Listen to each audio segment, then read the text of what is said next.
Om Swastiastu, selamat pagi Mas Abi, Mas Arya bertemu dengan Miss Ida dalam pembelajaran pendidikan agama Hindu pada pagi hari ini. Kemarin kita sudah belajar tentang benda-benda ciptaan Tuhan. Ada benda hidup, ada benda mati.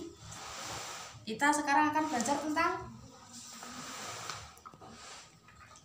Tri Pramana. Ingat-ingat ya, ini Tri Pramana. Tri Pramana itu berbahasa Sanskerta.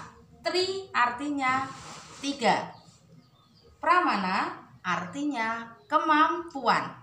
Jadi Tri Pramana adalah 3 kemampuan yang dimiliki oleh makhluk hidup supaya dia bisa bertumbuh, berkembang, kemudian bisa berkembang biak, gitu ya. Kemudian apa itu Tri Pramana? Yang pertama adalah Bayu, yang kedua adalah Sabda, yang ketiga adalah Idep. Bayu itu adalah kemampuan untuk bernafas. Kemudian Sabda, kemampuan untuk berbicara. Idep itu kemampuan untuk berpikir. Apakah semua makhluk hidup itu kemampuannya sama, Miss? Tidak, gitu ya. Jadi untuk manusia itu termasuk Tri Pramana. Kenapa begitu? Karena dia memiliki 3 kemampuan. Yang pertama Sabda, berarti bisa berbicara. Kemudian yang kedua adalah Bayu, berarti bisa bernafas sehingga bisa bergerak, bisa tumbuh, bisa berkembang. Kemudian berpikir, disebut Idep, berarti bisa membedakan mana yang baik, mana yang buruk. Sehingga manusia termasuk dalam golongan Tri Pramana. Kemudian yang kedua adalah hewan. Hewan itu hanya memiliki 2 kemampuan sehingga disebut Dwi Pramana. Apakah itu? Yang pertama, hewan itu hanya mampu bersuara karena dia punya sabda. Kemudian sama bernafas sehingga bisa berkembang, bisa hidup, bisa berkembang biak karena dia memiliki bayu. Jadi hewan itu hanya punya 2 kemampuan atau disebut Dwi Pramana, yaitu sabda dan bayu. Kemudian yang ketiga, ini ada tumbuhan.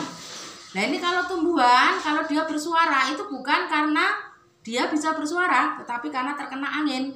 Karena tumbuhan itu adalah Eka Pramana. Jadi makhluk hidup yang hanya memiliki 1 kemampuan yang disebut bayu atau bernafas sehingga dia bisa berkembang, tapi tumbuhan tidak bisa bersuara. Jadi dari ketiganya apa yang membedakan? Kalau manusia itu punya ketiganya 3 kemampuan. Kalau hewan hanya punya 2 kemampuan. Kalau tumbuhan hanya ada 1 kemampuan. Yang punya 3 kemampuan disebut Tri Pramana. Yang 2 berarti Dwi Pramana, yang 1 berarti Eka Pramana. Baiklah, untuk pembelajaran kita di pagi hari ini cukup di situ, tapi jangan lupa ada tugas.